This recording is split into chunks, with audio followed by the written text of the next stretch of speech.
Hello guys आपण समस्त मो चैनल को स्वागत। आज आम भोर भोर पलैलु घटंगा एंड देखी पारे केते सुंदर आउ सुंदर सीनेरी व्यू सहित आम पलैलु। एवं देखते आम कार रे जाऊँ एंड बहुत समय आउ टिके समय पर आम पहुँचबू घटंगा। तो यहाँ देखो आम गोटे ब्रिज पार हो जाऊे। एक्चुअली ब्रिज तले जोटा अच्छे से हूँ नईटे ब्राह्मणी नई। तो देखी पारे केते सुंदर व्यू।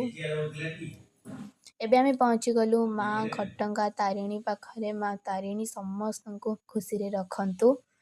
एबे आमे पूजा पूजी मोबाइल भीतर अलाउ नाही से आम बाहर थालटा देखे देकी एबे मोबाइल भीतर अलाउ नथिला से मैं आपको बाहर दृश्य देखा। बहुत सुंदर दृश्य आपण सब एंजॉय कर।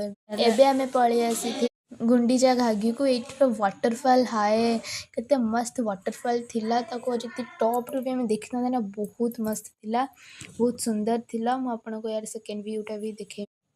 एबे देखंतु एटा आमे तळु को पळे आसछु सेटा वाटरफॉलटा देखिया पई एंड देखि पारथुवे वाटरफॉलटा केते सुंदर केते जोरसोर पानी रो जो फ्लोटा हाय मस्त लागुतला।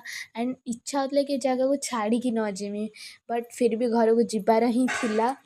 सो दैट एबे हमारा नेक्स्ट लोकेशन हो हदगड़। एटा हदगड़ डैम जो डैम अच्छी एंड एटा भी बहुत तापर एटी देखंतु केते सारा मांकड़ गला बेले नेक्स्ट लोकेशन एंड एटा गड़चंडी। एबे हमें गड़चंडी रे अच्छू आम डेस्टिनेशन लास्ट डेस्टिनेशन।